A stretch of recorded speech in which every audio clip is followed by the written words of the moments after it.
Tilman, let's start off here. I do want to start off in the restaurant space here. That's what a lot of people know you for here. That empire has been expanding, but there's been a lot of questions, a lot of concerns here about how much of expansion is left in that tank. Well, from a restaurant standpoint, our population continues to grow, and restaurants close and new restaurants open up. And as you watched it for the last 30 years, the people that change and change with what the consumer wants are going to be successful, and the people that don't change are going to close. And you always have enough people that don't change, so you don't ever have to worry about being overpopulated with restaurants. Certainly not. When it comes to demand, there's the demand side of it, but there's also sort of your own inputs here, labor costs and food costs and things like that. Things that got disrupted during the pandemic, are they back to normal, Tilman? Well, they're back to normal, but your cost is so much more today. And people try to understand, well, why does it cost so much to eat out today? What they don't understand is that our food cost is 20% more than it was 5 years ago, and our labor cost is 20 to 25% more than it was. And that's why you paid $30 for something, you pay $40 for it today, is to make up for that. And that's the way the supply chain is from a people standpoint and a cost standpoint. It's electricity, it's labor, it's occupancy, it's all the above, and that's just the new cost in America. Mm-hmm. But at the same time, everybody makes a lot more money today than they did 5 years ago. Well, what does this mean for how consumers are spending? When you look at kind of the luxury high end, we're hearing a lot of anecdotal evidence about the sticky spending you're seeing, particularly on restaurants and travel. But do you see a bifurcation on Americans who may feel a lot more stung by the weight of inflation today?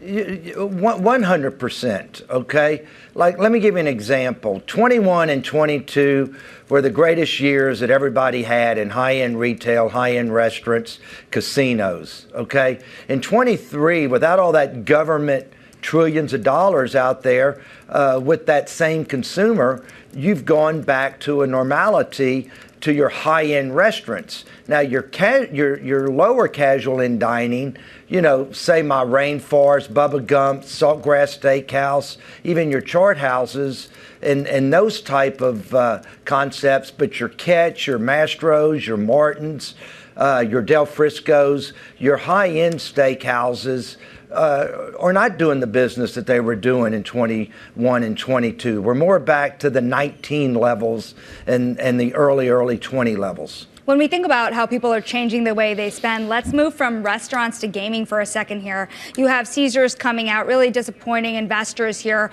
on the Vegas numbers that they're putting out there, but really highlighting digital. A lot of talk about online gaming, DraftKings after the Super Bowl, of which, of course, you have a large stake after that Golden Nugget deal.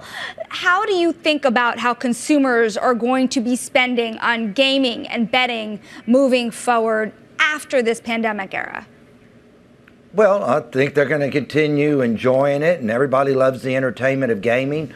The national gaming numbers were like $62 billion for gaming companies last year, which is huge. But you've got to remember, okay, we all in 21 and 22, because our margins were so high, because we couldn't get employees, and also there was so much extra money out there, we all had monstrous numbers.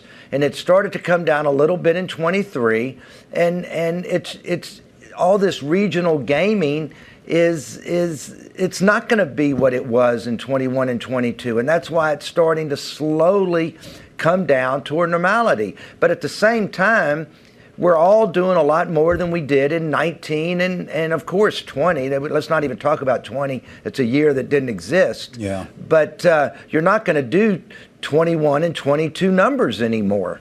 It's not going to happen. And so when people say, oh my gosh, Caesars, isn't doing those numbers in their regional casinos, compare them to 19. do not compare them to 21 and 22. Yeah. Don't compare any company when it comes to the consumer of what their 21 and 22 numbers were, or you're making a mistake and you're going to be disappointed. Yeah, I think a lot of investors have already picked up on that, Tilman. I do want to pivot to sports, and I once again want to offer our apologies to you, obviously owner of the Houston Rockets. You have obviously, yeah, we can laugh too. I mean, I was just watching the All-Star game, and there's been a lot of talk about the new NBA contract. There's been a lot of talk about the decline of regional sports networks, and I'm just wondering where you see the revenue streams for sports coming from longer term here. What do those contracts start to look like?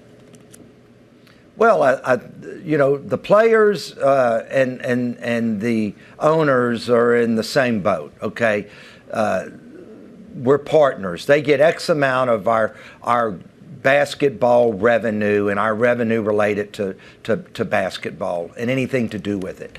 And so we're all in this together. And if we do want to continue to grow the value of these teams, we've got to figure out television and streaming. But at the same time, all these companies that televise us have a right to make money also. Yeah. And so I understand what Fox and ESPN and Discovery are doing, but and trying to shut everybody else out and trying to make it work for all of us and themselves. And so I'm very sympathetic, but I don't think I know where it's going. I don't think anybody knows where it's going. But when the NFL contracts are up in 30 with the networks, things are going to definitely change. Right. But I can tell you this, people want to watch games on television. They do not want to watch them on their phone. Okay. Well, I don't know. I'll push back on that, Tilman. I mean, we've seen a lot of folks, particularly younger generations, that are much more comfortable watching it on, their mobile devices rather than on the couch in front of the actual TV that maybe some of us are used to here. I mean, how do you adapt for a world where you are going to have just a much larger percent of the population that, let's just say, wants an alternative? Well, let's say this: you could still stream it to your TV, but I know. When I have to watch a game on my phone, and when my kids, who are very into the Rockets, are watching it, we want to watch it on a big screen TV. Now, I can't tell you, but I know our group of friends, they're young friends, but I guess we're going to do what we have to do, but I still don't ever see those big televisions in all of our homes and businesses going empty. Okay, that's why bars, restaurants, everybody have big TVs in their establishments today, because sports is religion, and the one thing that we all have in common is watching our sports teams. Do you think, though, that the cable networks and the big networks will at least give a little on that when you guys go into negotiations? Because it's going to be a topic that comes up whether people really want it or not. There has to be some component where there's a balance between those two, and I'm wondering how much give do you think you're going to see there? I think there's going to definitely be give, but I also think you're going to always have the ability to stream it on your TV. And it's amazing, Gotcha. That when you had Netflix and everybody, and then all of a sudden now the TVs come out and you can get it right off of your TV, that you don't even need the box. Okay, so new technology is going to keep up with whatever the companies need to do to be successful, and it's going to become part of our everyday life. But when you start talking about what's happening now with the streaming, we will adjust to it and we will adapt to it. But let's all be honest, it was much more difficult to watch an NFL game this year when you were used to on DirecTV, when you had the NFL ticket just to go into another channel instead of having to go to a whole nother system in YouTube this year. So we all had to learn a lesson this year that it wasn't quite as easy.